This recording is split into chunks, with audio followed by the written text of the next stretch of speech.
رشتہ داری توڑنا بھی کبیرہ گناہوں میں سے، بولو بھائی، ایک بڑا گناہ ہے. تو جب اور توڑنا جیسے گناہ ہے، جوڑنا ثواب بھی ہے. اور جڑتی کیسے ہے؟ روکڑا. بھائی کو ہدیہ دیا کریں پیسے، بہن کو پیسے، لفافے میں پیسے، پیسے کمبخت سانپ بن کے بیٹھ گئے ہیں، خرچ کرنے کے لیے تیار نہیں ہیں. روکڑا خرچ کرو. سمجھ رہے ہو؟ لفافے وہ دولہا وولہا کے جو چل رہے ہوتے ہیں نا، وہ نہیں ہوتا، وہ سب کو پتہ ہے رشوت ہے. وہ ہم نے بھی دیا تھا تو انہوں نے بھی دیا، تو انہوں نے چونکہ ہماری شادی میں پیسے دیے تھے تو چونکہ ان کے بچہ پیدا ہوا تھا تو ہم نے 500 روپے دیے تھے، تو ہمارے بچہ پیدا ہو تو 1000 تو وہ دیں گے، تو ہم نے ان کو 5000 دیے تھے تو ہمیں. یہ ٹوپی ڈرامہ ہے، یہ ہدیہ. اس سے نفرتیں پیدا ہوتی ہیں. کمبخت کے تیسرا بچہ پیدا ہو گیا. ہمارے ایک پیدا ہوا تھا، 5000 لفافے میں ملے تھے، اس کمبخت کے ایک پیدا ہوا، ہم نے بھی 5000 دے دیے. کمبخت پیدا ہی کرتے چلا جا رہا ہے. آسٹریلیا والا حساب ہو جاؤ گا. آسٹریلیا میں ایک بچہ پیدا کرنے پر گورنمنٹ کی طرف سے الاؤنس ملتا تھا. تو بعض پاکستانیوں نے کا بزنس ہی یہی تھا کہ دبا کے کیا پیدا کرو؟ بچے. کوئی کام کرنے یہی کام ہے بس. تو گورنمنٹ نے یہ قانون ہی چینج کر دیا، بھائی پورا پیسہ تو یہ لوگ کھائیں. انہوں نے کہا کوئی کام نہیں کرو، اسپیڈ بڑھا دو. سمجھ رہے؟ جتنی اسپیڈ پاکستان میں تھی اس سے تھوڑی اسپیڈ بڑھا دو. تو گورنمنٹ پیسے دیتی ہے بچوں کے. تو پاکستانی بیچارے ہر جگہ جا کے قانون ہی چینج کروا دیتے ہیں یار. میں نے ان لوگوں سے کہا، آسٹریلیا کے پاکستانیوں سے، یار گورنمنٹ قانون چینج کرے نہ کرے پھر بھی اسپیڈ وہی رکھنا ہے آپ نے. سمجھ رہے ہو؟ اسپیڈ کیا کرنی ہے؟ وہی. کیونکہ آپ کو اگر گورنمنٹ خرچہ نہیں دے گی تو اللہ بھی تو ایک حکومت ہے نا. اللہ نے رزق کا وعدہ کیا ہے. آسٹریلین گورنمنٹ اگر وعدہ نہیں کر رہی ہے آپ سے تو اللہ، دیکھو آسٹریلیا کی گورنمنٹ کے وعدے پر یقین تھا اس لیے اسپیڈ فل اسپیڈ تھی. اللہ نے جو کہا ہے کہ میں اسے رزق دوں گا، اللہ کے وعدوں پہ یقین نہیں آتا. تو میں نے کہا اسپیڈ اس سے بڑھانی ہے، وہی رکھنی ہے. رزق کون دے گا؟ اللہ دے گا. تو اللہ کے وعدوں پر پھر نتیجہ یہ نکلے گا آسٹریلیا میں آپ کا ریشو مسلمانوں کا بہت زیادہ ہو جائے گا اور غیر مسلم اقلیت میں چلے جائیں گے. تو اسلام کو بھی فائدہ. پھر آپ کے جب آپ بوڑھے ہوگے، آپ کی اولاد ہوگی، صحیح ہے نا، وہ آپ کی خدمت کریں گے. ہر لحاظ سے فائدہ ہی فائدہ ہے. پشتو میں فائدہ بولتے ہیں، اردو میں فائدہ بولتے ہیں. جمعے کے دن سورہ کہف کی تلاوت کرنا حدیث سے ثابت ہے. جی ہاں، صحیح حدیث ہے کہ جس نے جمعے کے دن سورہ کہف کی تلاوت کی وہ دجال کے فتنے سے محفوظ رہتا ہے. جمعے کے دن بھی کر سکتے ہیں، جمعے کی رات کو بھی، یعنی جمعرات کو بھی کر سکتے ہیں رات کے وقت. مفتی صاحب، جنت میں لے جانے والے اعمال کون سے ہیں؟ حدیث میں آتا ہے جنت میں لے جانے والے، سب سے پہلے تو کبیرہ گناہوں سے بچنا، اس کے بغیر جنت کا تصور غلط ہے. اس کے بعد کچھ اور اعمال ہیں. آپ نے فرمایا تقرئ السلام، سلام کو فروغ دو، اور فرمایا تطعم الطعام، لوگوں کو کھلایا کرو. یہ کھلانا اصل میں بتایا جا رہا ہے کہ بنیادی ضرورتیں پوری کیا کرو لوگوں کی، کیونکہ بنیادی ضرورت کھانا ہے نا. اس زمانے میں علاج اور یہ سب چیزیں تو اتنا نہیں ترقی کی تھی. تو یہ جزیہ ہے، اس سے اصول یہ سمجھایا جا رہا ہے کہ لوگوں کی بیسک ضرورتیں پوری کیا کرو. تو یہ چند چیزیں ایسی ہیں. آپ نے فرمایا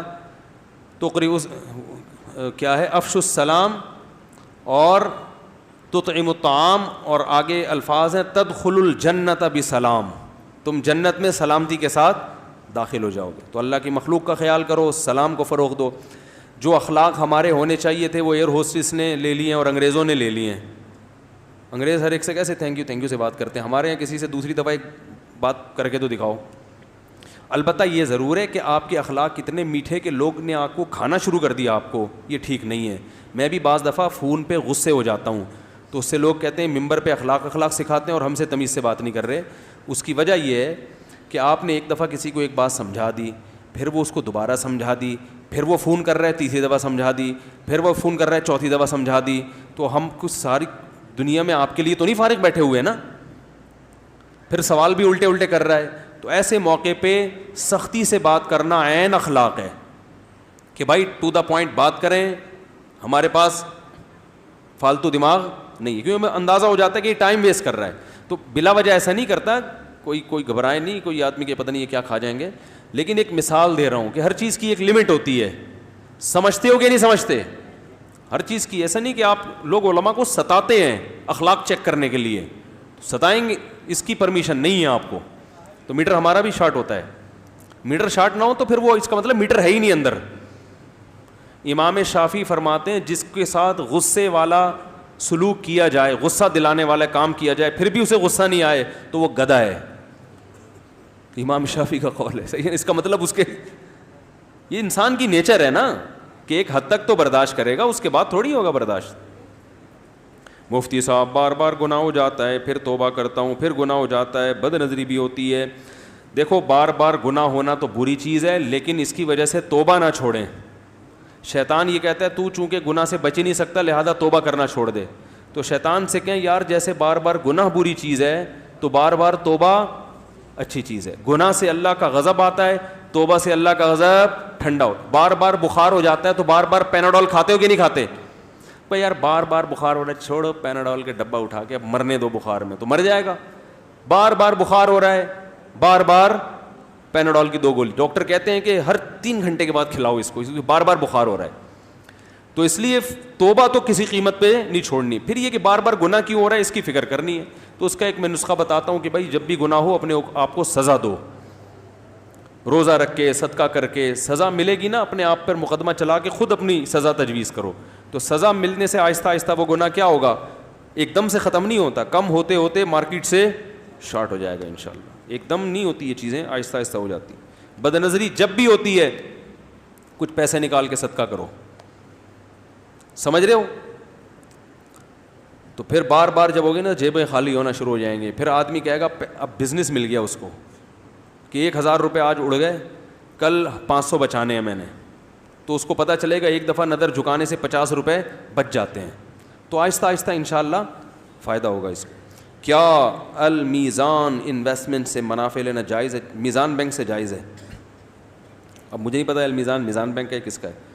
محمد اوکاشا کی والدہ کے لیے دعا کریں اور اعمال پورے ہو جائیں, دل سے دعا ہے جی. اللہ تعالیٰ ان کو دنیا اور آخرت کی بھلائیاں عطا فرمائے, نیک اعمال میں ترقی عطا فرمائے. سنن و نوافل میں کتنی آواز سے تلاوت کرنی چاہیے؟ آہستہ آواز سے, دوسرے نہ سنیں.